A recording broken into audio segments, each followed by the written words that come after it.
예배 전에 드리는 찬양 선한 능력으로 부르시면서 예배의 전을 향해 올라가시겠습니다. 선한 능력으로 찬양하십니다.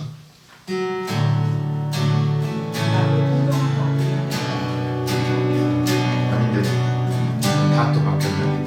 할 수 없어요. 그 선한 일에 고요히 감사하며 그 놀라운 평화를 누리며 나 그대들과 함께 걸어가네. 나 그대들과 새날을 여네. 그 선한 힘이 우릴 감싸시니 믿음으로 일어나길 기대하네. 주 언제나 우리와 함께 계시오.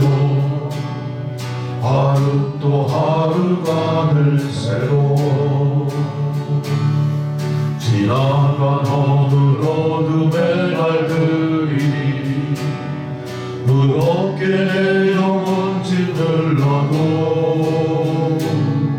오 주여 우리 외면치 마시고 약속의 구원을 이루소서.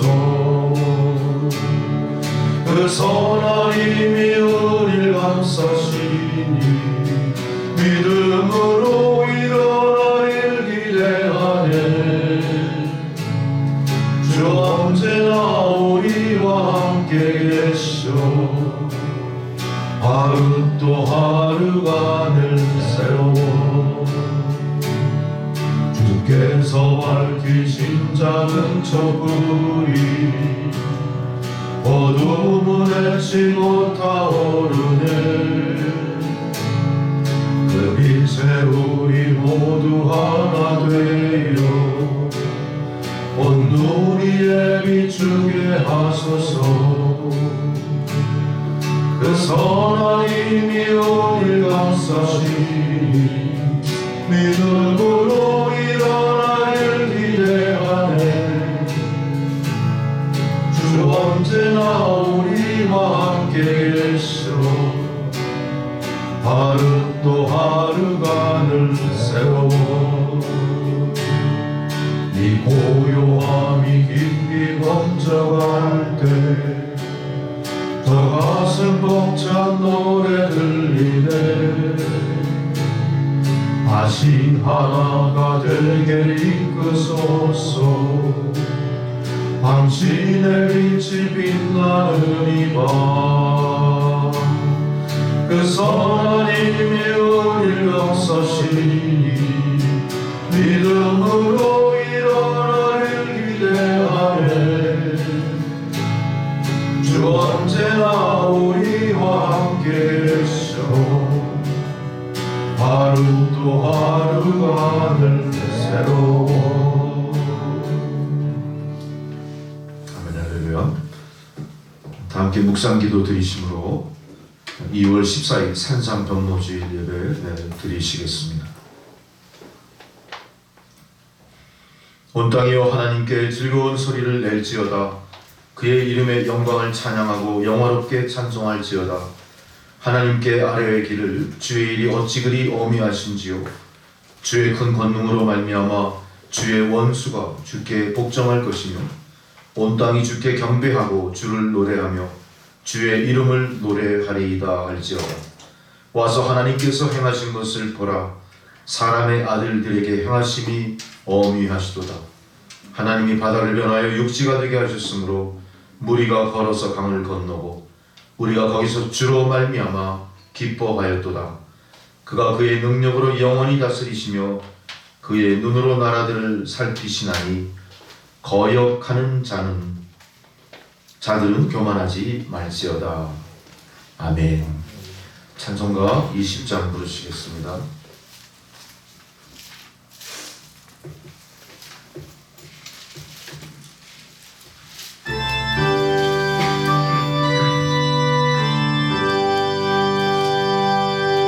그 영광 중에 계신 주 나 천사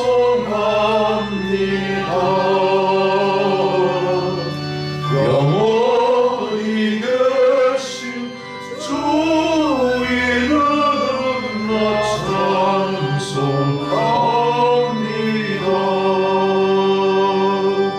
한없이 크신 능력을 나 찬송합니다. 잠들고 있던 그 언약 나 찬송합니다.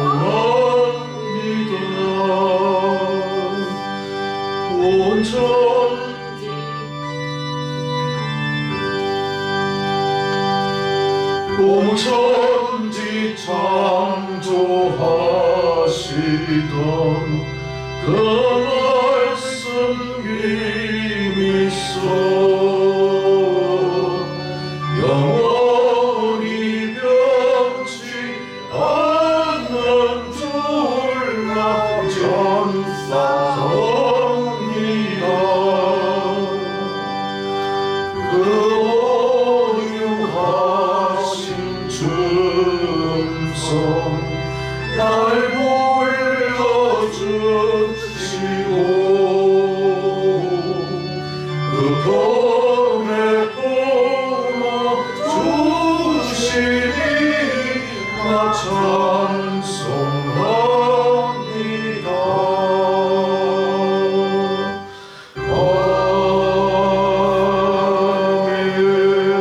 아멘. 함께 사도신경으로 우리 신앙을 고백하시겠습니다. 나는 전능하신 아버지 하나님 천지의 창조주를 믿습니다. 나는 그의 유일하신 아들 우리 주 예수 그리스도를 믿습니다. 그는 성령으로 잉태되어 동정녀 마리아에게서 나시고 본디오 빌라도에게 고난을 받아 십자가에 못 박혀 죽으시고 장사된 지 사흘 만에 죽은 자 가운데서 다시 살아나셨으며 하늘에 오르시어 전능하신 아버지 하나님 우편에 앉아 계시다가 거기로부터 산자와 죽은 자를 심판하러 오십니다. 나는 성령을 믿으며 거룩한 공교회와 성도의 교제와 죄를 용서받는 것과 몸의 부활과 영생을 믿습니다. 아멘.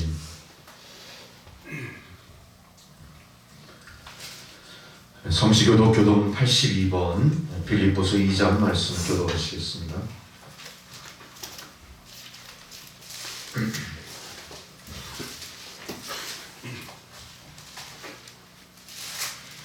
너희 안에 이 마음을 품으라. 곧 그리스도의 마음이니 그는 근본 하나님의 본체시나 하나님과 동등됨을 취하려고 여기지 아니하시고 오히려 자기를 비워 종의 형체를 가지사 사람들과 같이 계셨고 사람의 모양으로 나타나사 자기를 낮추시고 죽기까지 복종하셨으니 그 십자가에 죽으심이라. 이러므로 하나님은 지키시고 모든 일에 뛰어난 이름을 주사 하늘에 있는 자들과 땅에 있는 자들과 땅 아래에 있는 자들로 모든 무릎을 예수의 이름을 결심하시고 모든 입으로 예수 그리스도를 주라 시인하여 하나님 아버지께 영광을 돌리게 하셨느니라. 아멘. 635장 주기도문 찬양 함께 부르시겠습니다.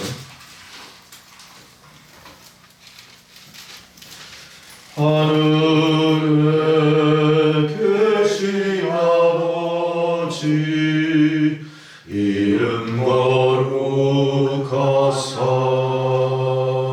주님 나라 임하시고 뜻이 이루어지이다. 일용할 양식 주시고 우리들의 큰 죄 다 용서하시고 또 시험에 들게 마시고 악에서 구원하소서. 대개 주의 나라 주의 권세 주의 영광 영원히 아멘.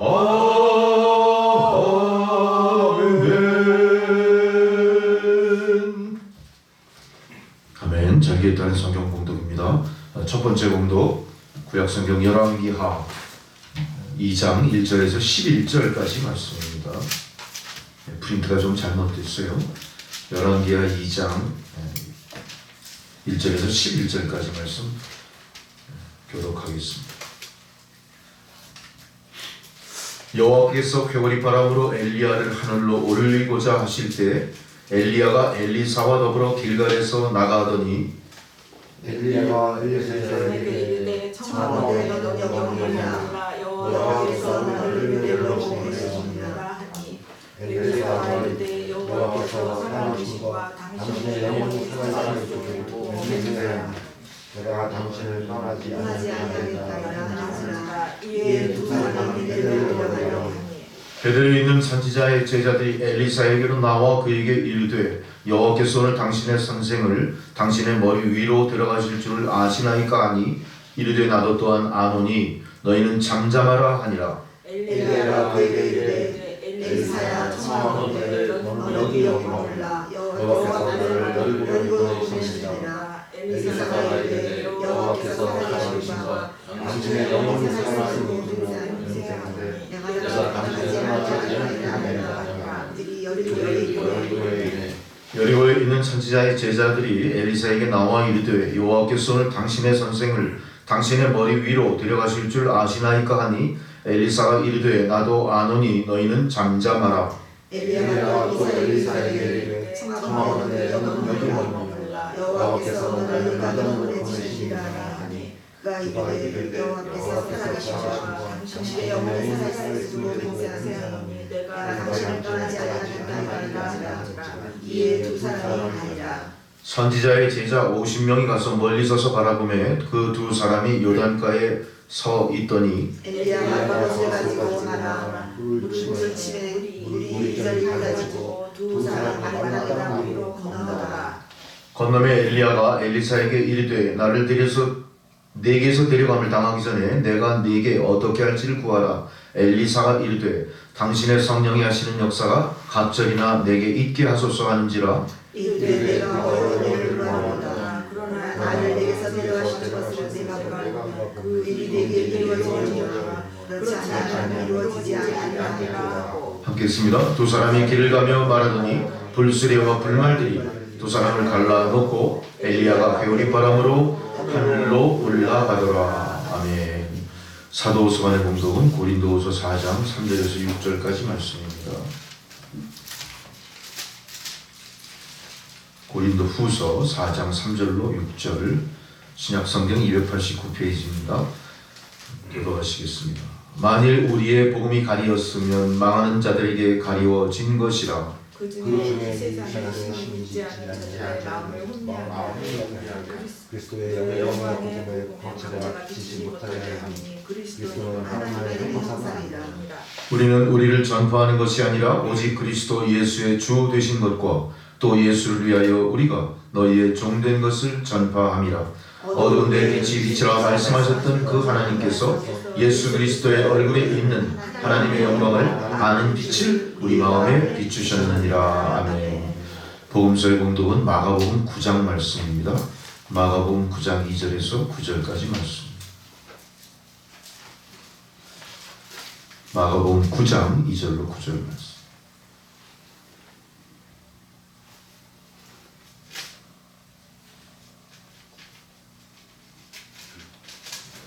엿새 후에 예수께서 베드로와 야고보와 요한을 데리시고 따라 높은 산에 올라가셨더니 그들 앞에 변형되사 그 옷이 휘어져나가며 세상에서 빨래하는 자가 그렇게 희할 수 없을 만큼 매우 희어졌더라. 이에 엘리야가 모세와 함께 그들에게 나타나 예수와 더불어 말하거늘 베드로가 예수께 구하되 아비여 우리가 여기 있는 것이 있었으니 우리가 초막셋을 질때 하나는 주를 위하여 하나는 모세를 위하여 하나는 엘리야를 위하여 하사이다 하니 이는 그들이 몹시 무서워하므로 그가 무슨 말을 할지 알지 못함이더라. 마침 구름이 와서 그를 덮으며 구름 속에서 소리가 나되 이는 내 사랑하는 아들이니 너희는 그의 말을 들으라. 문득 둘러보니 아무도 보이지 아니하고 오직 예수와 자기들 뿐이었더라. 그들이 산에서 내려올 때에 예수께서 경고하시되 인자가 죽은 자 가운데서 살아날 때까지는 본 것을 아무에게도 이르지 말라 하시니. 아멘. 다 함께 찬송가 83장을 부르시겠습니다.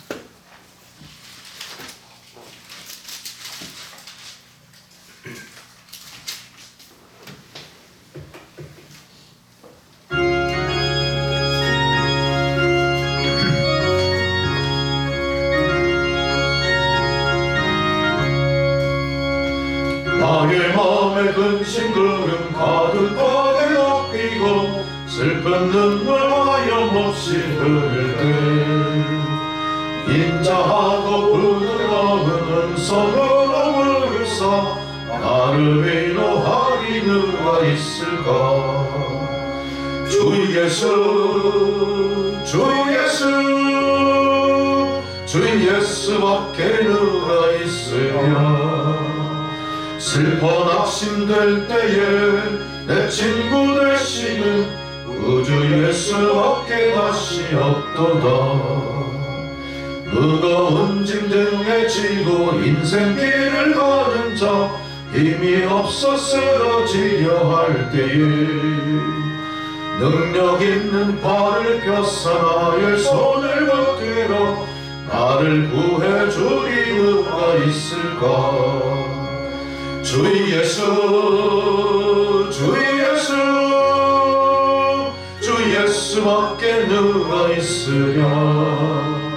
슬퍼 낙심될 때에 내 친구 되신 우주 예수밖에 다시 없도다.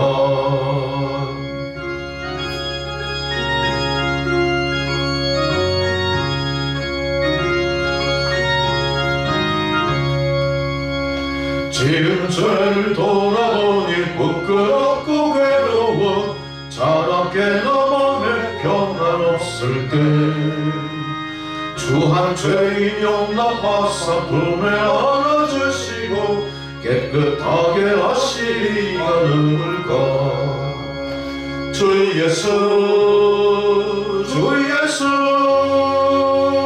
주 예수밖에 누가 있을까. 슬퍼 낙심될 때에 내 친구 되시는 우주 예수밖에 다시 없도다. 요단강을 건너가서 시온성을 향할 때 나와 항상 동행하리 누굴까. 두려움의 검은 구름 모두 헤쳐버리고 나의 갈 길 인도하리 누굴까. 주 예수 주 예수 주 예수밖에 누가 있으랴. 슬퍼 낙심될 때에 내 친구 되시는 구주 예수밖에 다시 없도다. 아멘. 할렐루야. 오늘 주님께서 주시는 생명의 말씀은 히브리서 12장 6절에서 13절까지 말씀입니다. 주의 말씀을 봉독해 드리겠습니다. 경청하시기 바랍니다.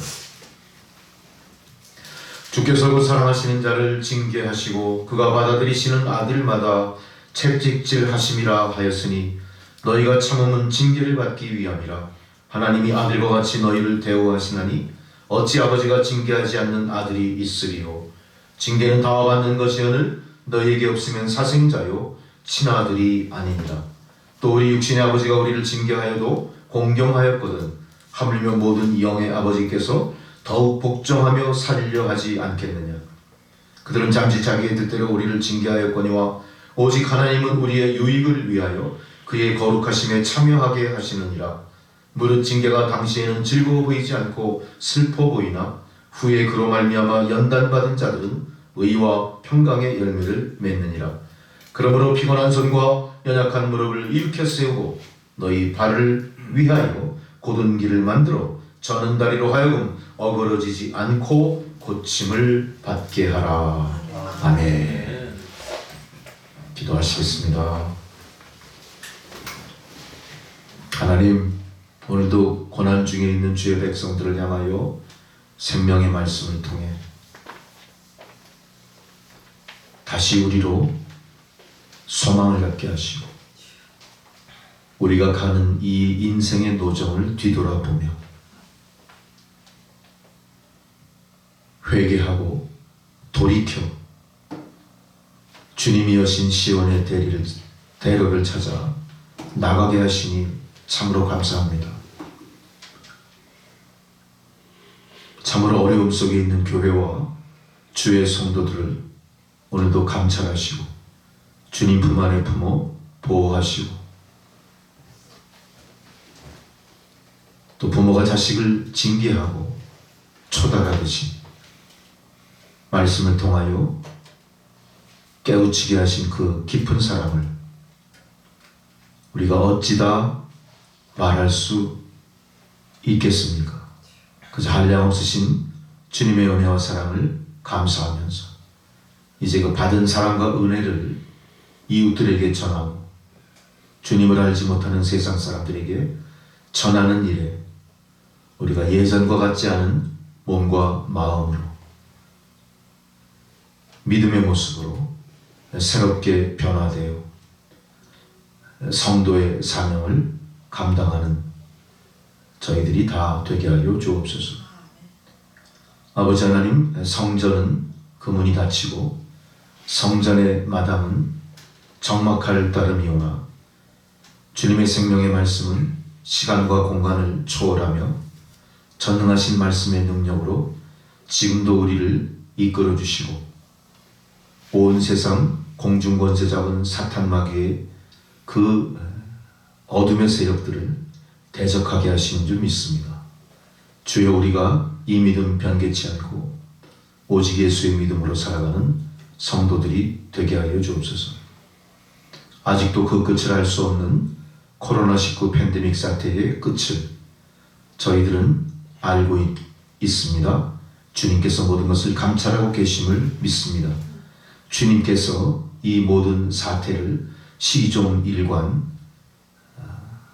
경륜하고 계심도 믿습니다. 주여, 원컨대 이 고난이 빨리 끝나고 다시 한번 온 세상에 여호와 샬롬의 평강이 넘쳐나도록 도와 주옵소서.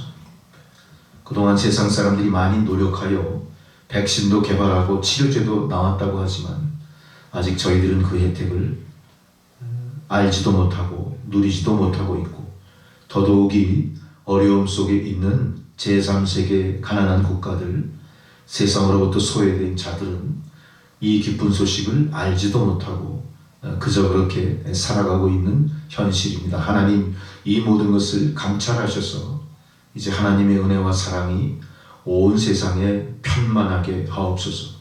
하나님의 사랑과 구원의 역사가 왜곡됨이 없이 온 인류 위에 골고루 미쳐질 수 있도록 하나님 역사하시고, 하나님 이 고난과 어둠의 시대를 기회로 득세하려고 하는 어떤 공중권세 잡은 사탄의 계획에도 우리가 속아 넘어가지 않고 믿음의 그 본질을 잘 지켜나가는 교회와 성도가 되게 하여 주시옵소서. 지금 이 시간 우리는 저 북녘 땅 우리 동포들의 상황을 전혀 알지 못합니다. 얼마나 많은 사람들이 굶주리고 있고 얼마나 많은 사람들이 코로나19 사태에 죽어가는지, 얼마나 많은 환자들이 있는지 우리는 전혀 알지 못합니다. 하나님, 저 닫힌 문이 열릴 수 있는 길이 주의 손에 있는 줄 믿사오니 주님 역사하셔서 저 닫힌 문이 열리고 갇혀있던 백성들이 해방되는 역사가 일어나게 하여 주시옵소서. 온 세상의 소식이 자유스럽게 저 백성들에게도 전해질 수 있도록 하나님 역사하여 주시옵소서. 모든 불의한 것들이 그 본질이 드러나고 모든 사탄의 괴계가 만천하에 공개될 때 하나님 평화의 통일의 첫걸음이 띄어지게 되는 줄 믿사오니 이루리에 우리 대한민국 조국의 교회들이 한 마음으로 기도하게 하시고 그 기도의 능력의 역사가 통일의 물꼬를 트는 그런 역사로 나타날 수 있게 도와주옵소서. 우리 남천교회는 특별히 하나님 북한 선교를 위해서 정하시고 허락하신 재단인 줄 믿습니다. 우리 남천교회가 정말로 모범적으로 앞장서 북한 선교를 감당할 수 있는 그런 교회가 될 수 있도록 역사하여 주시고, 우리에게 허락하신 그 비전을 우리가 귀하게 여기며 서로 격려하며 이루어가는 그런 남천교회, 북한 선교의 역사가 일어날 수 있게 도와주시옵소서. 또한 1월에 북천교회와 함의의 선교사를 파송한 줄 믿사오니 이들의 모든 선교사역이 잠시 멈춰 있으나 잘 준비되어 이제 하나님께서 그 땅에 복음을 전하는 그날 왕성하게 복음을 전하며 선교사역을 감당하는 역사를 이룰 수 있도록 하나님 저들을 붙들어 주옵소서. 우리 북천교회 주성실 성도, 최성도, 특별히 최성도가 결핵으로 인해 지금 어려움에 처해 있습니다. 하나님 치료하여 주시고 주성실 성도 그 본색이 탈로 되지 않도록 하나님 이 북천교회를 무너뜨리고자 하는 그 당국의 그 모든 수색과 감찰의 그 눈길에서 하나님 지켜주셔서 보고도 보지 못하고 하나님 저들이 어떤 힘으로 억압하려고 해도 억압당하지 않고 하나님 그 존재를 유지할 수 있는 우리 북천교회 그리스도의 몸된 교회로 삼아주시고 이곳에서부터 시작되는 복음의 그 발언이 저 북녘 땅 전체를 덮을 만큼 하나님 우리가 소망하는 북한 선교가 이루어질 수 있게 또한 도와주시옵소서. 하나님 북한 땅에 권력자들이 아니라 저들의 돌봄과 치료와 보호를 받아야 될 어린아이들, 청소년들이 있습니다만 이들이 전혀 가정에서도 보호받지 못하고 나라로부터도 보호받지 못하고 그렇게 모든 어려움에 방치된 채로 그렇게 자라나고 있습니다. 하나님 이들을 불쌍히 여겨 주옵소서. 먹지 못하여 영양실조에 걸리고 아버지 하나님 그들의 최고가 외소해서 우리 북한 군대에도 가지 못할 그런 많은 청소년들이 나타나고 있는 현실을 우리가 직시하고 우리가 무엇을 어떻게 감당해야 될지 다시 한번 북한의 상태에 우리가 주목하면서 우리가 열심히 기도하는 이 대한민국 모든 그리스도의 몸된 교회와 성도들이 또한 되게 하여 주시옵소서. 아버지 하나님 이제 대한민국도 이제 방역에 이제 백신을 접종하고 이제 치료에 들어가게 될 터인데 그 모든 것들이 계획된데도 차질 없이 이루어질 수 있게 주님께서 도와주시고 한 사람도 이 백신을 접종하는 일에 소외됨이 없이 모든 사람들이 골고루 혜택을 받고 이제 건강을 회복하고 이제 코로나19가 이 땅에서 사라지기까지 하나님의 긍휼과 자비의 손길을 펼쳐 주시옵소서. 오늘 예배를 통하여 이곳에 임재하신 주의 성령이여 보혜사 성령의 도우심을 통해 우리가 드리는 예배가 산 제사가 되게 하여 주옵소서. 성령의 임재 앞에 회복과 치료의 역사 또한 우리가 염원하고 신원의 기도로 드린 모든 기도가 응답되는 은혜의 역사 또한 변화의 역사가 우리 안에 일어날 수 있게 도와주옵소서. 또한 우리 남천교회 새로운 신자 낙심했던 자 그리고 떠났고 방황했던 자들이 돌아와 작은 자가 강국을 이루는 하나님의 약속이 이루어지는 이 남천교회 재단이 되게 하여 주옵소서. 모든 것을 주님 앞에 온전히 의탁하옵고 예수 그리스도의 이름으로 기도드렸습니다. 아멘.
것이라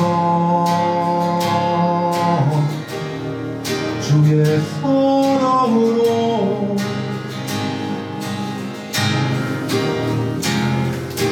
주 사랑 나를 붙드시고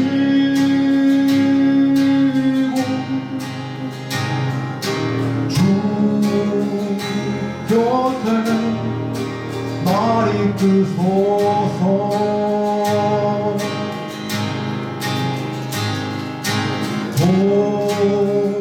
독수리 날개쳐 올라가듯 나 주님과 함께 일어나 걸으리 주의 사랑 안에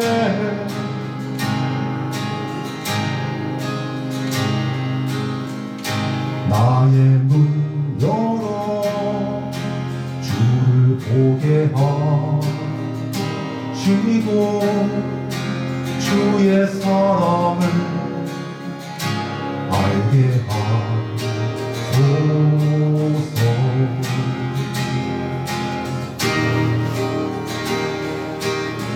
매일 나의 삶에 주 뜻 이루어지도록 새롭게 하소서 주의 사랑으로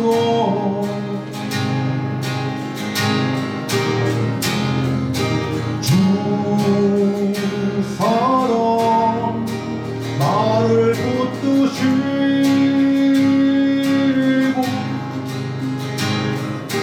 주 곁에 날 이끄소서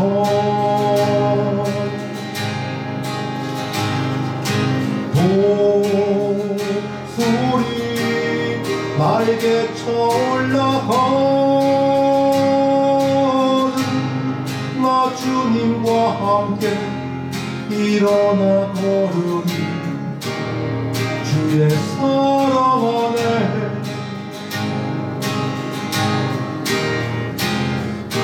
주 사랑 나를 붙드시고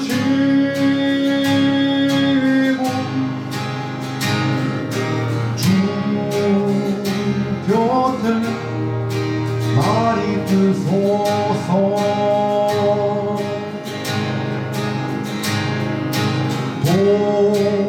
독수리 날개쳐 올라가듯 나 주님과 함께 일어나 걸으리 주의 사랑 안에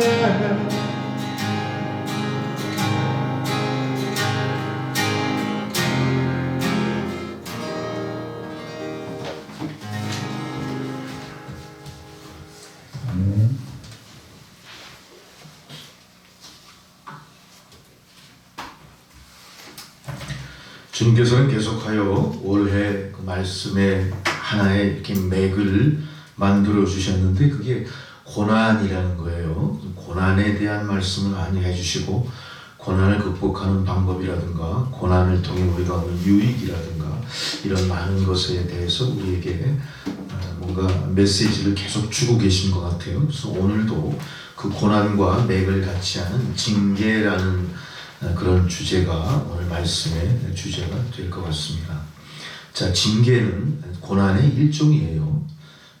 징계를 받는다면 그것도 고난 받는 거나 동일한 겁니다. 그러나 그 고난이 이유가 있는 고난이냐 아니냐에 따라서 그게 고난인지 징계인지 이렇게 뭔가 의미가 다를 걸로 생각을 합니다. 징계라고 하면 보통 우리가 부정부당한 행위에 가해지는 제재를 우리가 징계라고 해요. 그래서 징계는 어떤 유의미한 그런 내용들을 갖고 있을 거예요. 그 안에 고난은 그냥 무조건 닥치죠. 천재지변은 우리가 알지 못하는 사이에 엄습해 오는 겁니다. 그래서 대부분의 세상의 고난은 많은 사람들의 희생을 강요하죠. 많은 것들이 무너지고 많은 업적이 사라지고 그걸로 말미암아 엄청난 피해의 흔적을 남기는 게 고난이라면 징계는 뭡니까? 같은 류의 고난이라 할지라도 징계를 내린 것의 의미가 완성됨으로 인해 징계는 끝나요. 그걸로. 징계는 그래서 받고 나면 어때요? 반드시 그 뒤가 그 후가 뭔가 해피엔딩, 새로운 가능성으로 열려지는 겁니다. 우리가 징계를 받음으로 말미암아 그동안 우리가 부담해야 됐던 여러 가지 짐들을 벗어놓게 돼요. 그 징계는 받으면 어때요? 그래서 우리에게 아주 유익한 겁니다. 면책을 받는 거예요, 징계는. 그래서 저는 그래서 우리 성도들에게 받는 모든 고난이 천지를 지으시고 경륜하신 하나님의 의미 있는 행위 속의 하나다 이렇게 바라볼 때 우리 일생에 닥치는 모든 고난은 다 하나님의 징계라고 하는 그런 뜻 안에서 받아들이고 해석을 한다면 우리에게 훨씬 큰 유익이 있을 것이고 우리는 징계를 통해 면책받고 징계를 통해 징계 안에 감추어진 오히려 많은 위로와 상급을 오히려 받을 수 있는 거예요. 하나님은 징계를 통해 우리에게 뭘 원하실까요? 오늘 말씀의 배경을 보면 교육하는 것과 이게 일맥상통해요. 마치 부모가 자식을 훈육하는 것처럼 하나님도 말씀을 통해 우리에게 훈육하고 계신 거예요. 그래서 우리가 닥친 모든 고난의 현실을 너희가 어떻게 받아들이며 극복해야 될지에 대해서 오늘 주님께서 아주 사려 깊게 우리를 가르쳐 주고 계시는 겁니다. 그래서 오늘 저는 이 말씀의 서두에 교육이라고 하는 걸 한번 생각을 해봐야 될 것 같아요. 우리가 목적으로 하는 교육은 뭡니까? 사실 우리가 교육하면요 인격적으로 완성된 사람을 만들어내는 걸 교육인 줄 알았어요. 그래서 그 안에 가정교육도 있을 것이고 사회교육도 있을 것이고 학교교육도 있을 것이고 그것이 연장선에서 평생교육도 받는다 그랬어요. 그래서 인생은 나서부터 죽기까지 계속 교육받는 대상이에요. 그 사람이 죽으면 그 관보 위에다 뭐라고 씁니까? 학생시대. 학생, 네 맞아요. 학생이라는 얘기가 들어가요. 평생 우리는 배운다고요. 맞습니다. 우리가 그런 자세로 배우되 우리는 인생에게 배우는 게 아니고 시간과 세월에 배우는 게 아니고 하나님 말씀을 통해 배우기 때문에 훨씬 더 구체적으로 이 과정을 우리가 받아들이고 습득하고 변화되게 할 수 있어요. 그러나 우리의 입장을 가만히 보십시오. 우리가 생각하는 교육이라는 게 그런 좋은 뜻을 갖고 있었지만 현실의 교육은 어떠냐는 거죠. 내가 교육을 받는 자의 입장이든 교육을 시키는 자의 입장이든 지금 교육이 어떠냐를 한번 뒤돌아볼 필요는 있습니다. 사제의 도가 무너졌다. 이건 누구나 다 하는 얘기죠. 지금은 스승, 제자들이 스승을 그렇게 공대하고 그렇게 존경하지 않습니다. 그저 선생님은 어때요? 스승은 어떻습니까? 자기가 갖고 있는 지식을 그냥 공급하는 공급자예요. 인격적으로 서로 교제하고 서로 이렇게 선수부리에서 이렇게 애쓰고 뭐 그러는 과정 그런 게 아니라 그냥 내가 갖고 있는 지식을 상품화해서 그걸 팔아먹는 거나 마찬가지죠.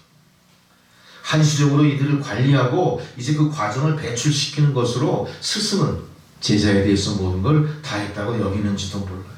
그 지식이 상품화된 그런 시대에 우리가 교육이라는 것을 지금 생각하고 있습니다. 자, 이런 관점 속에서 성경 말씀으로 다시 돌아와 봤을 때 과연 우리는 그러면 어떻게 하나님이 우리를 교육시키는 거에 우리가 대처해 나갈 수 있겠느냐, 어떤 자세야 되겠느냐, 이걸 한번 생각해 보지 않을 수가 없습니다. 다시 우리나라의 교육 현장으로 돌아왔을 때 우리가 그동안 자녀들을 교육할 때도 마찬가지예요. 자녀들을 훌륭한 인격체로 정말로 훌륭한 한 사람의 인간으로 만들어내기 위해 애쓰기보다는 어떻게 하면 교육을 통해 남보다 우월한 존재, 출세하고 성공된 삶을 보장받을 만한 그런 위치까지 이끌어 주느냐, 거기에 너무 우리가 많은 것을 투자하고 또 거기에 많은 것을 우리가 그렇게 허송한 것이 아니냐. 그러다 보니까 본질적으로 좋은 교육을 받은 사람과 그렇지 못한 사람들의 격차가 심해질 뿐만 아니라 그런 걸로 인해서 평생 그 사람의 지위도 그렇게 갈려버리는 그런 현상을 우리가 볼 수 있는 겁니다. 이거는 하나님이 뜻하시는 교육, 하나님이 원하시는 하나의 인간상의 어떤 그 모습과는 정반대의 상황이 현재 벌어지고 있는 거예요. 우리 이거 각성하시고요, 심각하게 생각하셔야 됩니다. 우리가 그렇게 만들어놓은 인간들에게 고난을 얘기할 때 그들은 고난을 깊이 인식하지 않아요. 어떻게 하면 고난을 떠나고 싶어, 어떻게 하면 그 고난을 잊어버릴까 여기에 급하게 되겠죠. 그래서 엉뚱한 짓들을 하게 되는 겁니다. 지금 세태에 있어서 우리가 이해하지 못할 많은 일들이 있죠. 우리는 그걸 흔히 세대 차이다 이렇게 치부하고 넘어가 버리지만 사실은 세대 차이라고 그렇게 무관심하게 넘어갈 게 아니라 그 모든 것들이 내 책임도 있다는 생각을 하셔야 돼요. 우리가 제대로 그들을 가르치지 못했고 그들에게 삶의 올바른 모범을 보이지 못한 부분도 있고요. 우리가 강요했던 교육의 목적이 왜곡된 것도 있다는 사실을 깊이 인식하셔야 돼요. 우리가 지식도 전수하고 훌륭한 능력 있는 사람으로 개발해서 남보다 앞장서서 리더의 역할을 하는 사람을 배출하는 건 물론 필요해요. 하지만 싹수가 노랗고 근본도 되지 않는 사람 억지로 만들어서 이렇게 갖다 붙여놓은들 그들이 그 일을 그 자리에서 제대로 감당할까요? 계속해서 분란만 일으키고요. 계속해서 계층간 마찰만 만들어 놓고요. 계속해서 세상을 어둡고 복잡하게 만들어갈 거예요. 우리가 잘못한 겁니다. 우리가 지금 당하는 현실의 모든 어려움들이 그렇게 비롯된 거라는 사실을 인정하셔야 돼요. 그럼 이 모든 것들을 우리가 어떻게 극복할 수 있느냐? 성경에서 말씀하시는 대로 하나님의 교육, 하나님의 방법을 우리가 받아들이면 됩니다. 그걸 통해서 우리가 깨닫고 그거 회복시키면 돼요.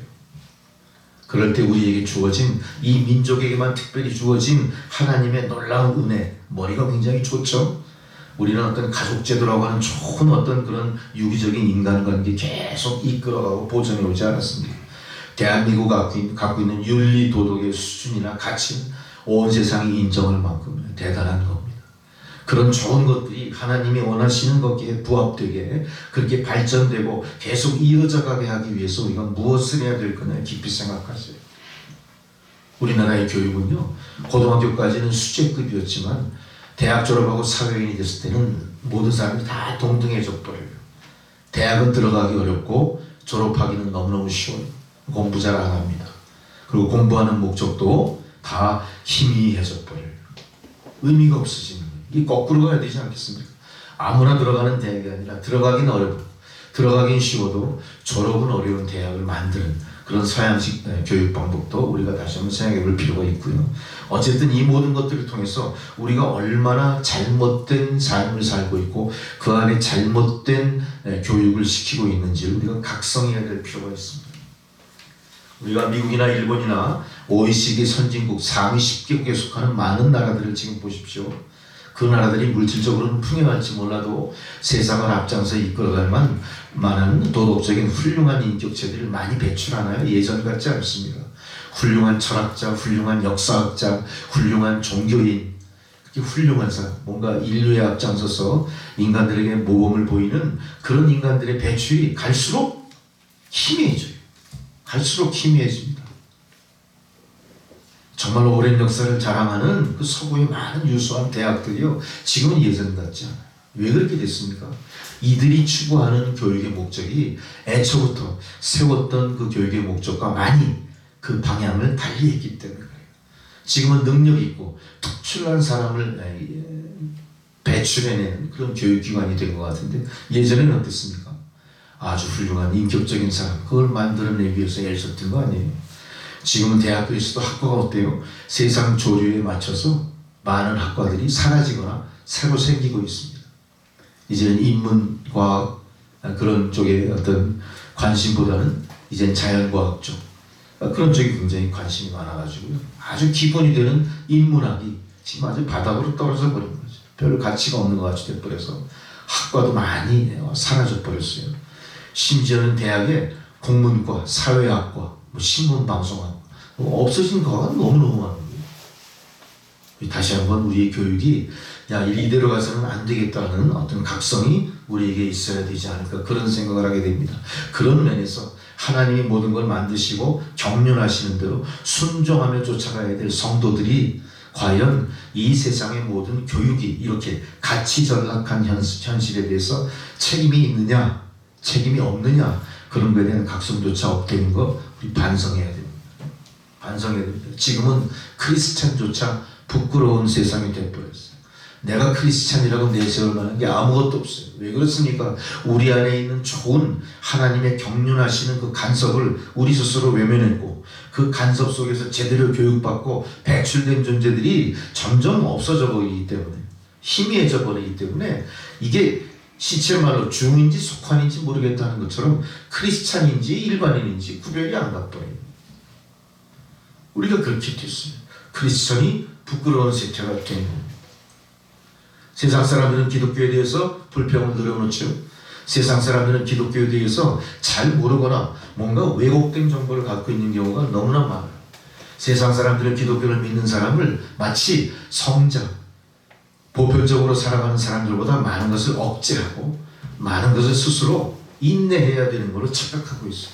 과연 우리가 그런가요? 세상 사람들이 우리를 바라보는 것처럼 교회 안에서의 삶이 세상 사람들이 생각하는 것만큼 그렇게 많은 것을 유보하고 많은 것을 포기하고 그렇게 살아가나요? 우리 그렇지 않아요. 나는 예수를 믿으면서도 세상 사람과 똑같이 술도 마십니다. 담배도 피웁니다. 세상 향락 얼마든지 즐길 수 있습니다. 그리고 주일날은 교회 가서 나는 크리스찬입니다. 이 예배 드립니다. 우리 이런 기독교인들이에요. 그러나 어떻게 우리가 예수를 믿으십시오 하고 세상 사람들에게 전도하면 세상 사람들은 뭐라 그럽니까? 기독교는 하지 말라는 게 너무나 많기 때문에 나는 예수 믿을 수가 없다. 예전에 제가 그랬어요. 예수 믿기 전에. 내가 예수 믿으면 포기해야 될 게 너무 많은데 그 포기해야 되는 것들이 너무 나에겐 가치가 있는 일이에요. 친구도 다 포기해야 돼요. 좋아하는 거 다 포기해야 돼요. 실제로 그럴까요? 사실 그렇지는 않은 거거든요. 사실 그렇지는 않아요. 이게 잘못된 겁니다. 여러분 보십시오. 우리가 개에게 밥을 줄 때 아주 고급 도자기를 사용하지는 않죠. 그러나 하나님은 우리를 성도로 우리를 부르시고 세우셨을 때 하나님은 나름대로 우리를 고급스러운 도자기 취급을 해주십니다. 우린 거기에 맞는 삶을 살도록 노력해야 됨에도 불구하고 사실은 그렇지 못하는 거죠. 하나님은 우리의 몸을 정말 세상 무엇보다 값진 것으로 만든 보배 같은 존재임에도 불구하고 우리는 그 안에 뭔가 세상의 더러운 것들을 다 담고 사는 거예요. 우리가 그렇게 살 때 하나님이 가만히 계실까요? 나는 너를 고급 도자기처럼 애끼고 특별하게 만들어줬는데 지금 너의 모습은 전혀 그거 반대예요. 하나님이 이때 어떻게 하신다고요? 하나님이 우리를 갖다가 징계하실 거예요. 징계. 간섭하실 거예요. 어떻게 너는 세상의 그 훌륭한 고려 청자보다 귀한 도자기 같은 몸에 그 세상에 더러운 술을 붓고 있느냐? 너 그 세상보다 귀한 네 생명체 그 몸에 어떻게 넌 거기다 굴뚝을 대고 앉니? 온갖 세상에 더러운 거 다 거기다 담는 거 하나님 그거 좌시하지 않으실 겁니다. 하나님이 어떻게 할 때요? 그때 징계를 해주신 징계. 이건 하나님의 방법이에요. 하나님의 교육 방법이에요. 징계 내리지 않으면 우리가 깨닫지 못하거든요. 징계를 통해 한번 어떻게 하시는 거예요? 데미지를 주십니다. 징계를 내려주십니다. 여러분 사이의 모든 고난, 공동체건 개인이건 고난이 닥쳤다. 아, 이 하나님의 징계구나. 내가 이 고난으로 덧없이 갑자기 그냥 마른 하늘에 날벼락처럼 맞고 나는 이제 죽었다. 그게 아니라 뭐예요? 이 고난은 징계하십니다. 우리를 흔들어 놓으시는 거예요. 한번 너 정신 차려. 내 안에 있는 모든 지저분한 거 깨끗이 청소 좀 시켜. 내가 너를 대우해 주는 것만큼 너도 거기에 걸맞게 좀 행동을 해봐. 이렇게 우리에게 경고하시는 거예요. 이 내용들이 성경에 쭉 나오는데 어떤 인물들을 통해 그 인물의 히스토리, 역사 속에 하나님의 징계가 어떤 식으로 영향을 미치는지를 우리가 생각할 수가 있습니다. 제일 먼저 믿음의 조상 아브라함의 믿음과 그가 당한 모든 인생의 징계, 하나님의 간섭을 생각해 보세요. 우리는 아브라함을 믿음의 조상 항상 칭찬하고 항상 위대한 인물로 우리는 이렇게 생각합니다. 아브라함은 누구보다 탁월한 신앙의 사람이었어요. 의인이었습니다. 믿음의 조상다운 사람이었어요. 그러나 아브라함의 생애를 바라봤을 때 처음부터 끝까지 완벽한 하나님의 백성은 아니었다는 거죠. 그래서 그도 한 사람이었어요. 창세기 12장 1절 내용들입니다. 야훼께서 아브라함에게 이르시되 너는 너의 고향 친척 아비 모든 거 다 떠나서 내가 내게 보여줄 그 땅으로 가라. 내가 너에게 큰 민족을 이루고 네 이름을 축복해서 창대하게 하리 약속하시잖아요. 내가 내게 지시할 땅으로 가라. 이 가라는 명령에 아브라함 어떻게 합니까? 순종하고 갑니다. 순종하고 가죠. 75세 때예요. 75세 때 이제 그 말에 순종해서 가는데 문제가 있습니다. 분명히 하나님께서는 어떻게 하라고 그랬어요? 너의 고향과 친척과 아버지의 집을 떠나 다 가라. 앞으로 너에게 보내를 창대케 할 거니까 네가 그동안 이룬 모든 거에 대한 거 포기하고 가 이거예요. 근데 아브라함 갈 때 어떡하죠? 자기가 살던 하란에서 모아놓은 모든 재산, 그들의 모든 가솔들, 그들의 노예들, 그들의 모든 일가 친족들 다 어떻게 해요? 다 거느리고 가요.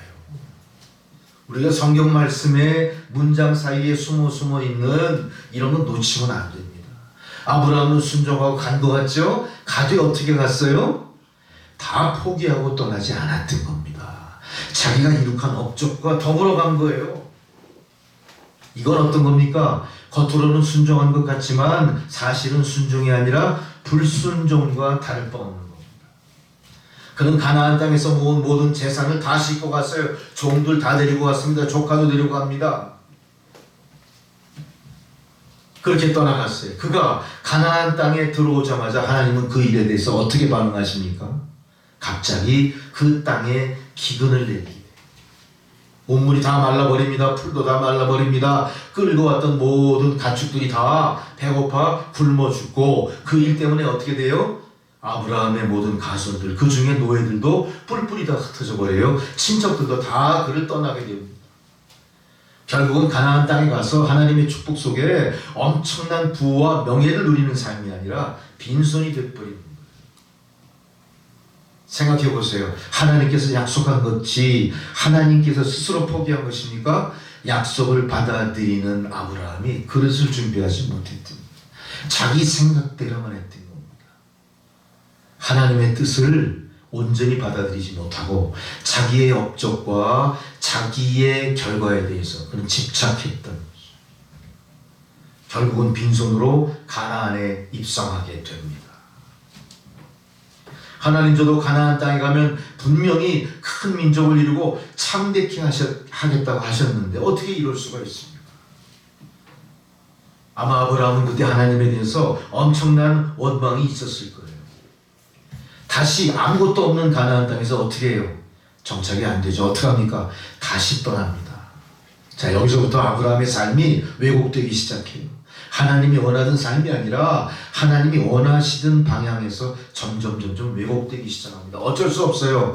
현실적인 선택은 어떻게 살아야 되니까 조카를 데리고 아내와 함께 어디로 갑니까? 바알의 땅으로 가버려요. 애국으로 내려가 버려요. 전혀 하나님이 원하시는 것과 다른 현실이 이루어지는 창세기 12장 10절입니다. 그 땅에 가나안 땅에 기근이 들었으므로 아브라함이 애굽으로 거류하려고 그리로 내려갔다. 그래요. 자 보세요. 하나님의 징계는 어떤 겁니까? 피한다고 피해지는 게 아니에요. 하나님이 정한 사람에게 내리는 징계는요. 징계가 완성돼서 면책에 이르기까지 계속 이루어지는 겁니다. 어때요? 애굽 땅으로 갔지만 무슨 일이 벌어져요? 기근을 피해 애굽 땅으로 갔지만 애굽 땅에서는 애굽의 관습대로 애굽의 권력 밑에 순종하는 꼴이 되어버리는 거예요. 어떻게 된 거예요? 작은 것 하나 피하려다가 더 큰 난관에 복잡해버린 거예요. 완전히 여기가 사자굴을 벗어나려고 하다가 도망을 나왔는데 더 큰 굴로 빠져들어요. 이제 방법이 없는 거예요. 어떤 일이 벌어집니까? 애굽 땅으로 딱 갔을 때. 애굽 땅은 물산이 풍부한 땅이에요. 기근은 면할 수 있고 생명을 부지할 수는 있어요. 근데 문제가 어떻게 생깁니까? 아브라함의 아내가 어떤 사람이에요? 이목구비가 수려하고 아주 대단한 여자 아니었습니까? 바로 왕이 어떻게 하죠? 그 여자를 아내로 탐내는 거예요. 이제는 바로에게 있어서 존재의 가치에 대해서보다 네가 삶이야 존재냐 생각하는데 이젠 존재에 대한 가치까지 이건 영적인 것까지 침해당할 위기까지 생기는 거예요. 바로왕이 자기 아내를 호시탐탐 노리는 이 상황 이게 전혀 생각하지 않았던 일입니다. 결국은 아내를 뺏기는 거나 마찬가지가 됐습니다.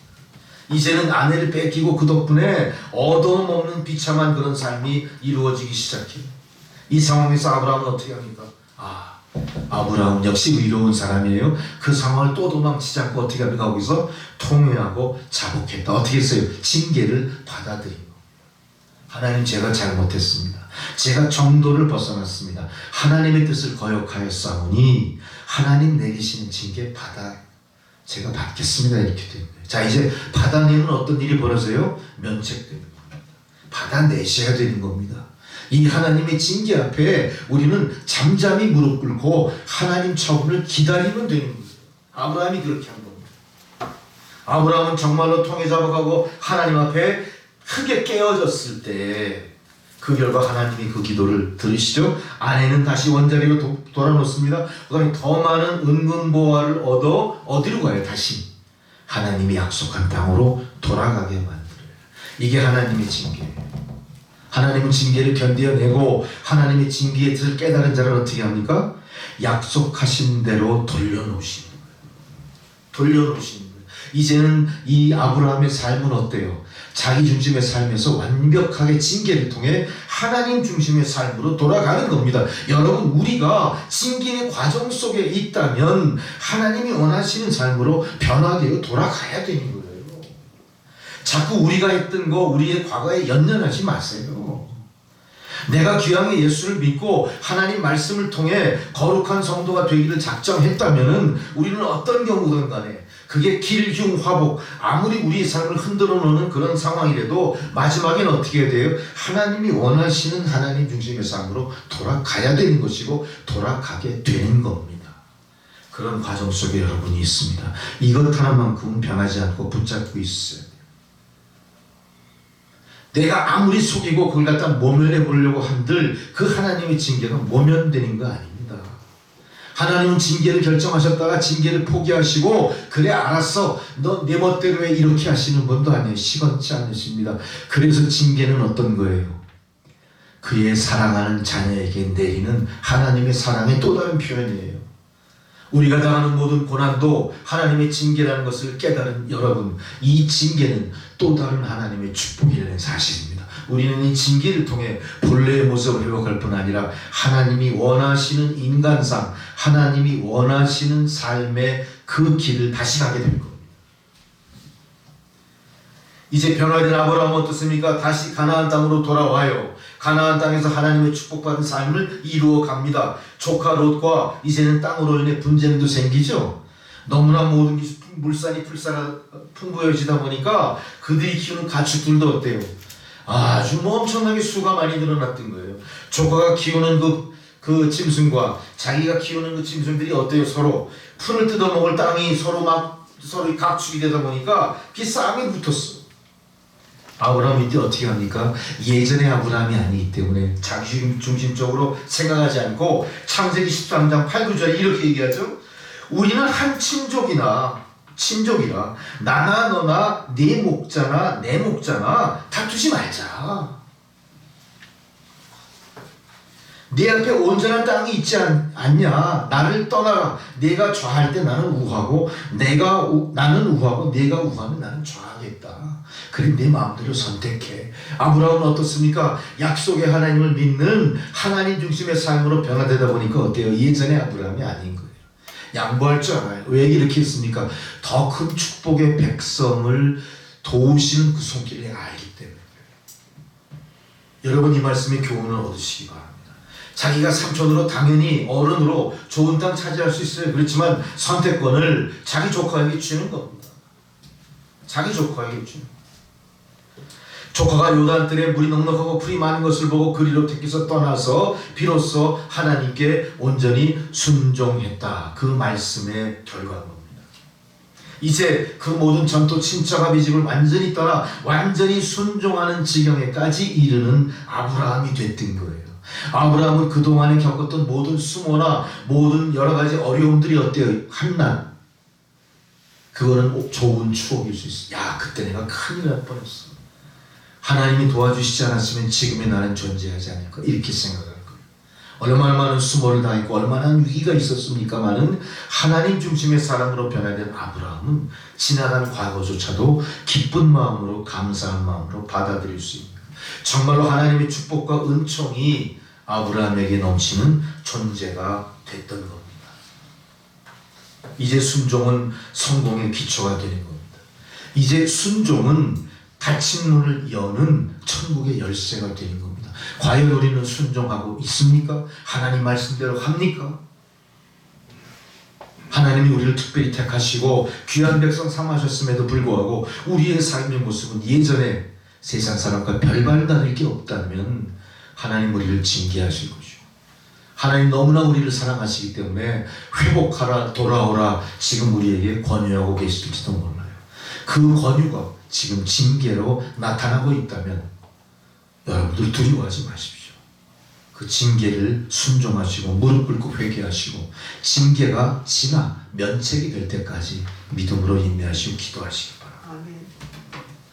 자, 그렇다면 우리가 아무리 신앙이 좋다고 철야하고 금식하고 기도를 열심히 많이 해도 윤리와 도덕을 저버리는 삶, 세상 사람들로부터 부패하고 세상 사람들로부터도 온전히 인정받지 못할 그런 입장이 있다면 우리는 아직도 완전한 하나님 중심의 사람이 아니라는 사실을 여러분 깨달으셔야 돼요. 우리가 가끔 이렇게 혼동할 때가 있어요. 우리의 목적이 결국 천국 시민이라면 목적만 이루어지면 과정이야. 그건 무슨 의미가 있을까 그래요. 그래서 개같이 벌어 정성같이 쓴다는 세상 말처럼 기독교인도 그런 생활을 많이 하시는 거야. 근데 그건 아닌 거예요. 기독교인이 정말로 하나님의 백성답게 살아가기 위해서는 오늘 아브라함을 통한 인생 도정에 보여진 하나님의 간섭처럼 순간순간 과정 속에서도 우리는 심사숙고해야 됩니다. 하나님의 뜻을 물어봐야 됩니다. 정말로 윤리적으로 도덕적으로 관습 속에서도 우리가 흠없이 세상 사람들로부터 인정받을 만한 크리스찬으로 살아가고 있을 때 우리는 점점 더 하나님 중심의 사람으로 향해지고 있다는 사실을 깊이 인식하셔야 됩니다. 우리는 과정은 다 생략해버린 채 나는 예수 믿었으니까, 나는 교회의 일원이니까, 천국은 나의 것으로 약속도 있으니까 과정 속에서의 나의 모습은 즐길 거 다 즐기고 누릴 거 다 누리고 세상 사람과 똑같이 살아도 될 거야. 그런 마음가짐 때문에 세상 사람들은 우리를 지탄하는 겁니다. 비판하는 겁니다. 손가락질하고 비방하는 겁니다. 우습게 보는 거예요. 거기서 떠나시는 여러분이 되셔야 됩니다.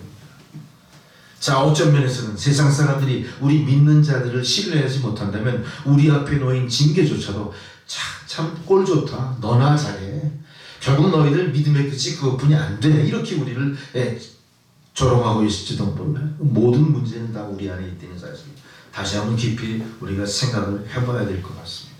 하나님의 목표는 어쨌든 우리의 삶이 천국 시민이 되는 것이기 때문에 이 땅을 살아가는 순간순간에도 천국 시민답게 만드시고자 하는 그분의 의중이 계속해서 우리의 삶을 터치하고 간섭하고 계실 거예요. 과연 우리가 천국 시민권을 부여받을 자격이 있는지에 대해서 계속해서 우리를 시험하고 계실 겁니다. 자, 그렇다면 이제 징계가 결국은 우리에게 떨어졌어요. 이 시대를 사는 크리스천들 앞에 하나님의 징계가 떨어졌어요. 요한일서 2장 15절 16절에 이런 말씀이 있습니다. 이 세상이나 세상에 있는 것들 사랑하지 말라. 누구든지 세상을 사랑하면 아버지 사랑이 그 안에 있지 아니하니 이는 세상에 있는 모든 것이 육신의 정욕, 안목의 정욕, 이생의 자랑이니 다 아버지께로 온 것이 아니라 세상에서 온 것이다. 우리가 천국 시민 되기 위한 자격을 부여받는 과정 속에서 우리가 중요한 게 뭡니까? 하나님이 부여한 것이 아닌 것을 경계하라 이겁니다. 이 세상이나 세상에 있는 것들 자랑하지 마라. 나의 지위도 자랑하지 마라. 대표적으로 어떤 얘기예요 이건? 육신의 정욕, 안목의 정욕, 이생의 자랑 속에 살아가지 마라. 보편적인 인간들이 추구하는 삶의 가치고 즐거움이 이 안에 다 있지 않습니까? 그러나 이것들은 하나님의 천국 백성 만드시려고자 하시는 하나님의 의지와 충돌하는 것들이라는 사실이에요. 이게 충돌하는 거라면 어떻게 해야 됩니까? 아브라함이 돌이켰던 것처럼 포기할 수 있어야 돼요. 주님 앞에 납작 엎드려 회개하고 포기할 것을 포기하셔야 될 겁니다. 그럴 때 우리는 생활 속에 하나님의 명령이 무엇이며 그 뜻이 어떤 것인가를 확실히 알 수 있어요. 우리가 불순종할 때 당하는 하나님의 징계가 어떤 것인가도 우리가 알 수 있게 되는 거예요. 여러분, 우리가 추구하는 삶이 이 땅에서의 삶이라면 얼마든지 이생의 자랑, 안목의 정욕, 육신의 정욕 추구하면서 살 수 있겠죠. 즐겁고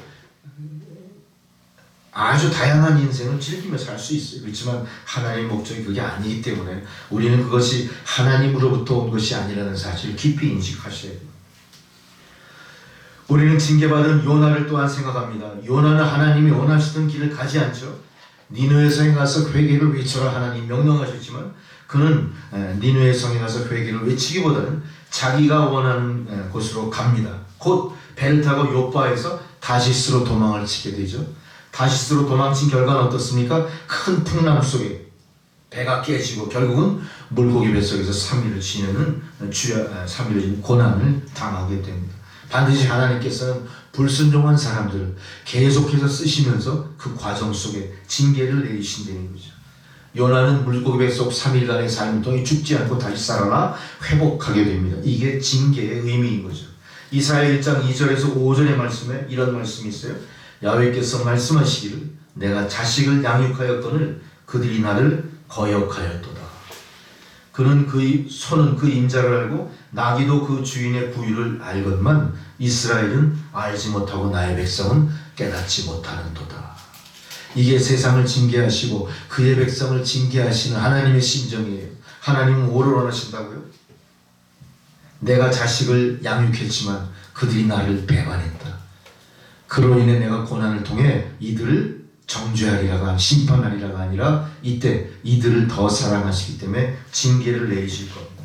징계받은 그 백성들은 자신의 허물을 회개하고 다시 주의 백성으로 돌아올 수 있을 거예요. 하나님은 우리를 죽으라고 징계하시는 게 아니라 고치시려고 징계하신다는 사실 우리가 정확히 기억하시고 마음에 되새기시기 바랍니다. 하나님이 배역하고 거역하는 사람을 매일 때리겠다고 했지 채찍을 내려 정신 차리게 하시는 것이 우리를 죽이신다고 하시지는 않았어요. 잠언 13장 24절에 보십시오. 매를 아끼는 자는 그의 자식을 미워함이라. 자식을 사랑하는 자는 근실히 징계할 것이다. 욥기서 5장 18절에 하나님의 징계받는 자에게는 복이 있나니 그런 증거는 전능자의 징계를 없이 여기지 마라 그랬어요. 우리가 징계받을 때 나만 받는 징계인지 착각하지 마시고요. 징계받는 어떤 특별한 사유가 부끄러워하지 마시고요. 나만 당하는 고난이 아님을 깨우치시고 하나님께 오히려 감사하시기 바랍니다. 자, 이렇게 우리가 병든 자를 고치시고 연약한 자를 세우시는 하나님의 뜻이 바로 육신의 정욕, 안목의 정욕, 이생의 자랑으로부터 우리를 건져서 천국 백성의 자격을 만들어주시고자 하시는 주님의 뜻이옵니다. 보십시오. 어거스틴이 고백한 내용들이 바로 육신의 정욕, 안목의 정욕, 이생의 자랑, 이 세 가지 내용들 어거스틴이 고백록에 나오는 얘기죠. 바로 영혼이 병든 세 가지 대표적인 현상을 이렇게 얘기했어요. 제가 자꾸 쉽게 설명을 해드리죠. 육신의 정욕, 자 뭡니까? 인간이 추구하는 가장 큰 정욕이 육신의 정욕, 특별히 성욕을 얘기합니다. 본능을 충족시키고자 자발적으로 추구하는 거예요. 성욕과 식욕이에요. 특별히 성욕은 우리가 통제하기가 쉽지 않은 것들입니다. 이거는 신학적인 용어로 리비도 그러죠. 리비도.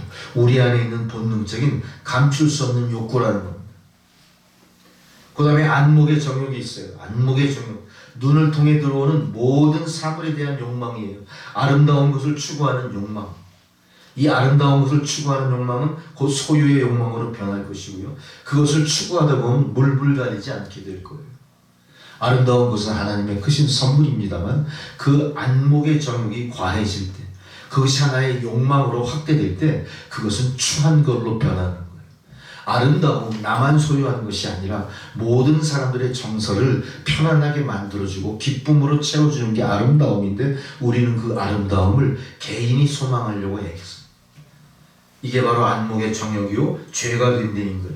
결국은 이 눈을 통해 들어오는 사물에 대한 이 아름다운 욕망 이런 거는 결국은 하나의 유혹이 돼서 우리를 쾌락으로 인도하게 된다. 이생의 자랑은 무엇입니까? 사람들이 자신을 두려워하고 자기를 세상의 모든 것보다 총에 이렇게 존경하게끔 만드는 거, 거기에 대한 만족을 느끼는 이 뭐지? 명예욕이지, 명예욕. 내가 세상에서 이만한 존재야. 내가 세상에서 이만큼 영향력이 있어. 나는 참 너희들보다 우월함이 있어. 이거를 나타내려고 하는 이런 세 가지 욕구가 바로 우리를 천국 백성답게 하지 못하는, 하나님이 반드시 고쳐나가고자 하시는 하나님을 자극하는 행동들이에요. 하나님은 이것을 고쳐주시기 위해서 우리에게 징계를 내리시는 겁니다. 아마 우리 안에 이런 모든 욕망은 자연스럽게 다 존재할 거예요. 이제 믿음으로 그것을 극복해내서 하나님께 징계를 통해 면책까지 가는 여러분들의 모습이 되어야 될 겁니다. 우리는 징계를 받지 않으면 사생자라고 합니다. 징계를 받지 않으면 거듭나지 않습니다. 예수를 믿는다고 하지만 얼마나 많은 사람들이 거듭나지 못한 줄 몰라요. 그래서 우리는 예수를 믿는다고 하지만 아무 향기도 없는 존재로 예수 믿지 않습니까? 똑같이 술 취하고 음란하면서 교회에 나가 할렐루야 아멘 외치고 있지 않아요? 다시 한번 우리가 각성할 필요가 있어요. 정말로 하나님의 징계가 이럴 때 우리에게 다가오는 것, 하나님의 사랑의 재직임을 깨달으시기 바랍니다. 징계는, 이제 그 징계를 어떻게 받아들일 거냐에 대한 태도를 우리가 생각해 봅니다. 팩트와 애티튜드라는 말 제가 언제 한번 한 적이 있어요. 자, 진실보다 오히려 더 중요한 게 태도일 수도 있다. 정말로 내 안에 진심이 있다면, 진실이 있다면, 진리가 있다면 진리의 영향으로 나의 태도가 어때요? 바뀌는 거예요. 그 진리를 담아내고 진리를 유지할 만큼 내가 엄청나게 노력하는 모습이 드러나 보인다는 거예요. 내가 감추려고 해도 내 태도가 어때요? 크리스찬다워지는 거예요. 내가 감추려고 해도 내 태도가 세상으로부터 저 사람은 양심적인 사람이야, 저 사람은 인격의 향기가 풍기는 사람이야, 이렇게 되는 거예요. 그러나 내가 예수를 믿는다고 하지만 전혀 그런 자태가 없어요. 그런 자취도 없어요. 흔적도 없다면 어떻게 된 겁니까? 잘못된 겁니다. 그거는 거짓일 수 있습니다. 우연으로 벌어진 일일 수도 있어요. 그렇게 돼서는 안 된다는 거예요. 우리는 징계를 받되 징계를 어떤 태도로 받아들여야 돼요? 우리가 회개했다고 하지만 회개한 것에 대한 열매가 없어요. 또 하나님의 징계가 내릴 때 자꾸 도망치려고 해요. 자꾸 부인하려고 해요. 부정하려고 해요. 잠언 3장 11절에 말씀하시잖아요. 야훼의 징계를 경히 여기지 마라. 그 꾸지람을 싫어하지 말라. 대저 그가 사랑하시는 자를 징계하시는 것이 아비가 그 기뻐하는 아들을 징계함 같은 거야. 하나님의 징계에 대해서 자꾸 부인하고 도망가려 하지 말고 그 징계를 끌어안으려는. 예전에 우리가 이제 부모로부터 이렇게 막 초대를 받죠. 그때 부모님들의 큰 무기가 회초리가 있는 집안도 있을지 몰라요. 대부분은 뭐로 그렇게 많이 애들을 때리십니까? 어머니가 빗자루를 많이 사용하죠. 빗자루. 그래서 그 엄마가 그러죠. 엄마가 화가 막 나셨어요. 야, 빗자루 갖고 와. 그래요. 그럼 비상인 거예요. 아, 이제 의도마다 치서했구나. 그래서 빗자루를 갖다가 드린 빗자루를 어떻게 합니까? 방바닥을 탁탁 치시면서 이제 분위기를 돋구시죠. 그러면서 이제 빗자루가 어떻게 하다 한방 나에게 날라오면 얼마나 아프겠어요. 이제 꽉 울음을 터뜨리겠죠. 그 울음을 터뜨리니 두 번째 빗자루가 날라갈 때 어떻게 합니까? 우리는 도망가는 겁니다. 도망가면 성질이 더 나죠. 부모가 가만히 계실까요? 쫓아와서 두드려 패는데 이제 더 당할 일이 옵니까? 그때 어떻게 해야 됩니까? 제 기억에는 빗자루를 딱 붙들고 거기 엎드려서 잘못했다고 용서를 빌고 엄마 품에 안기면 그 상황이 끝나요. 그럼 엄마는 어떻게 합니까? 그 초대를 받아들인 그 아이를 너 빨리 가서 그 얼굴 씻고 눈물 자국 다 씻고 이제 옷도 다 이렇게 매무새 붙이고 오면 어떻게 해? 엄마는 더 맛있는 반찬을 만들어서 밥을 해주시고 저녁밥을 계란 프라이도 해주시고 두부도 무쳐주시고 생선도 구워주시고 대우가 더 좋아집니다. 하나님 앞에서도 마찬가지예요. 우리가 징계 받을 때 피하려고 하지 마세요. 납작 엎드려서 주여 받아들이시니 징계를 받고 난 후에 그 영광을 생각할 때 우리는 징계조차도 감사의 찬양으로 하나님께 올려드릴 수 있어야 돼요. 이게 징계받는 자의 태도인 거예요. 징계를 두려워하지 않는 여러분들은 그런 모습으로 주님의 징계를 이겨내실 수 있어야 됩니다. 자, 이제 징계는 나를 통해 변화된 나를 만들어가는 하나의 큰 자극으로 나왔습니다. 노만 비제트 필 박사, 미국의 유명한 목사님이 적극적 사고 방식이라는 저서 베스트셀러 유명하죠. 그분이 우리에게 징계를 받는 자에게 필요한 세 가지 이야기를 해주셨어요. 자, 세 가지 이야기. 자, 우리가 징계를 받고 변화된 삶을 추구한다면 어떻게 해야 되느냐? 잘 들어보세요. 의미가 있어요. 제일 첫 번째, 그림을 그려라. 그림을 그려라. Pictureize. 그림을 그려라. 뭔 얘기냐? 목표 설정을 해라. 내가 이제 징계받고 하나님 뜻을 알았으니까 어떤 목표로 가야 될지를 아는 거예요. 그 영상을 내 머릿속에 그리는 거예요. 내가 앞으로 향유할 미래의 세상을 그리는 겁니다. 성공과 승리를 꿈꾸는 겁니다. 그거를 나의 심상에 새겨 넣는 거예요. 여러분 목표를 바꾸셔야 돼요. 이제 하나님 중심 사람의 추구할 수 있는 목표를 새로 설정하셔야 돼요. 두 번째, prayerize. 기도하라. 기도하라. 기도는 무한한 하나님의 능력을 나에게 끌어들이는 힘이에요. 기도는 그 힘을 끌어들이는 채널이에요. 채널이 맞지 않고 아예 온오프 끈 상태라면, 기도하지 않는 상태라면 하나님의 능력이 나에게 들어올 수가 없어요. 예수를 구주로 믿는 사람은 예수님의 이름으로 무시로 기도하십시오. 그 기도의 통로를 통해 하나님의 놀라운 은혜가 내려올 겁니다. 세 번째로 realize. 실현하라. 자, 이것이 막연한 목표요, 막연한 나의 행위가 아니라 이것이 실현되게끔 어떻게 하셔야 돼요? 행위로 옮기셔야 되는 거예요. 실현하라, 실천하라. 마찬가지예요. 망설이지 마라 이거예요. 망설이지 마라. 시작이 절반이라는 말이 있죠. 하십시오. 지금부터 하십시오. 목표를 바꾸시고 새로 설정하십시오. 기도하십시오. 그리고 그거를 실천해내기 위해 이제 내가 움직여야 된다는 거예요. 우리 인생이 어떻게 살지 꿈과 희망이 없고 삶의 목표가 불분명한 현재의 모습에서 이제는 하나님이 원하시는 인간상 목표로 새롭게 변화되시는 여러분 되셔야 됩니다.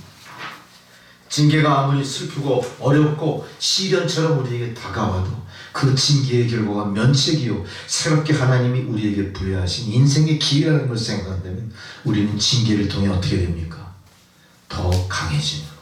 징계를 통해 새로워지는 거예요. 징계를 통해 거듭나는 겁니다. 마지막으로 좋은 말씀을 제가 말씀을 준비하며 발췌한 게 있어서 소개하면서 이제 맺고자 합니다. 들어주십시오. 봄 오기 직전이 가장 춥고 해 뜨기 직전이 가장 어두운 법입니다.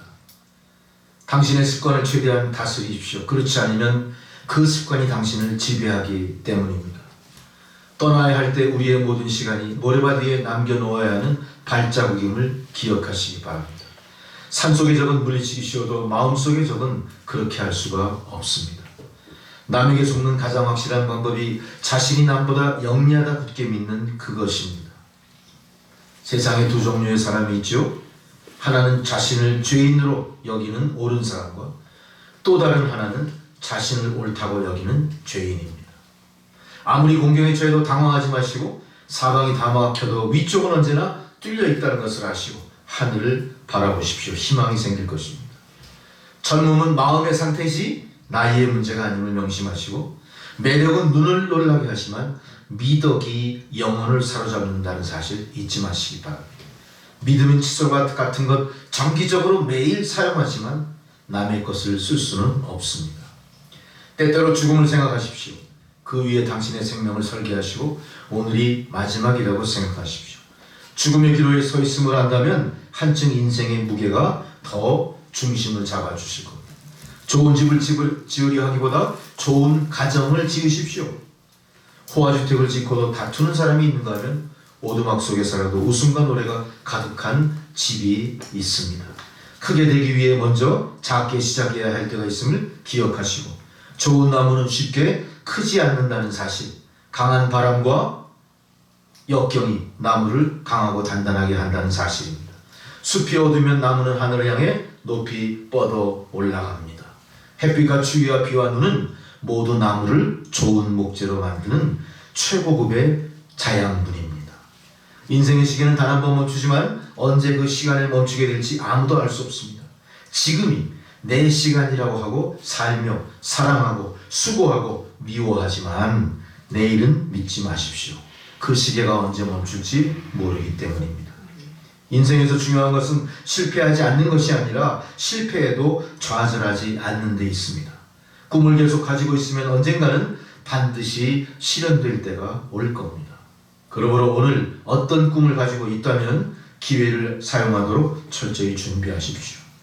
어떤 바보라도 사과 속의 씨는 헤아려 볼 수 있지만 그러나 씨 속의 사과는 하나님께서만 아십니다. 여러분, 하나님께서만 우리의 장래를 알고 계십니다. 그분이 나를 향해 어떤 일을 하시든 그것이 축복이든 징계든 고난이든 하나님만 바라보십시오. 베드로전서 5장 10절의 말씀처럼 모든 은혜의 하나님 그리스도 안에서 너희를 부르사 자기의 영원한 영광에 들어가게 하시니가 잠깐 고난당한 너희를 친히 온전하게 하시며 굳건하게 하시며 털을 견고하게 하시리라. 우리 인생에 징계가 없다고 자랑하지 마시고 크든 작든 그 징계를 감사하시면서 회개하고 변화받아 하나님이 기뻐하시는 하나님 중심의 인간으로 변화되시는 성도 여러분 되시기를 주의 이름으로 축원합니다. 기도하시겠습니다. 하나님 은혜에 감사합니다.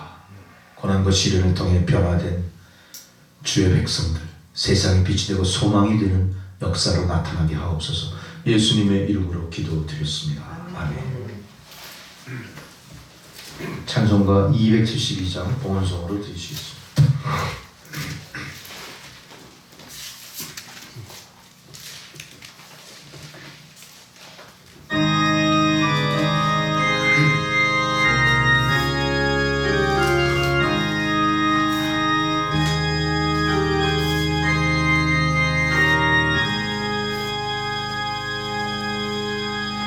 고통의 멍에 벗으려고 예수께로 나아갑니다.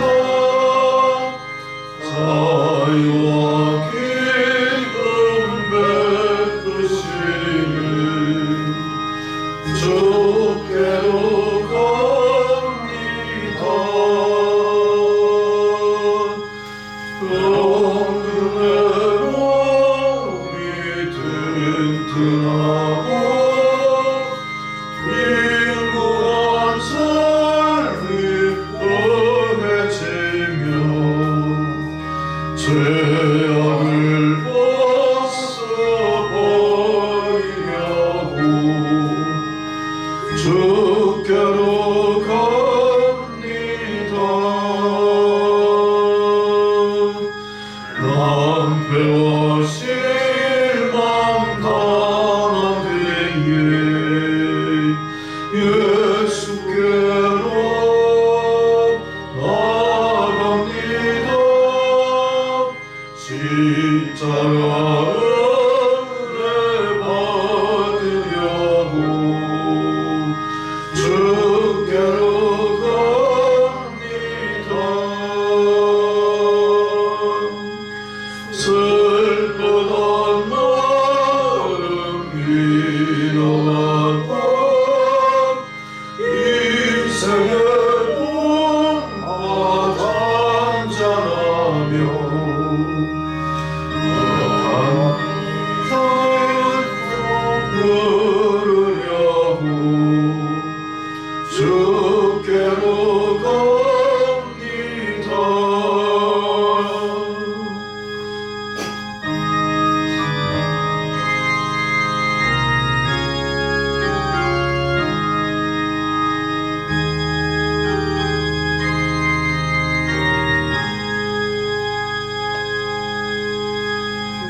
교만한 마음을 내버리고 예수께로 나갑니다. 복 되신 말씀 따르려고 주께로 갑니다.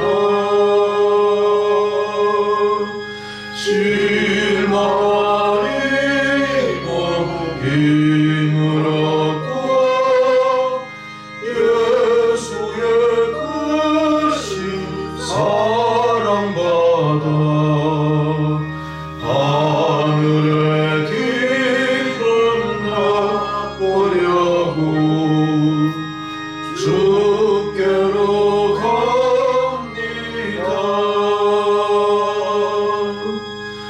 죽음의 길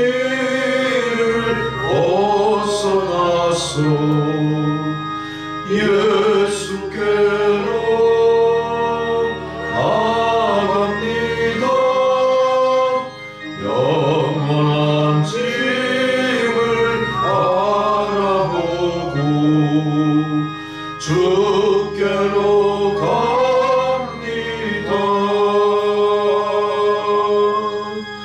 멸망의 복음 에어나와 평화의 나라 받아가소. 영광의 주를 배우려고 주께로 갑니다.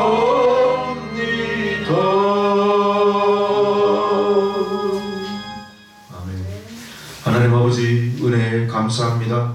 귀한 생명의 말씀을 통하여 우리의 고난과 징계가 하나님의 은혜임을 깨닫고 다시 한번 우리의 신앙의 노정을 스스로 뒤돌아보며 수종하며 하나님이 원하시는 시온의 대로로 나아가게 하신 은혜에 감사를 드립니다. 또한 오늘 주의 성전에 하나님 베푸신 은혜를 성별하여 예물을 바치도록 하나님 허락하심에 감사드립니다.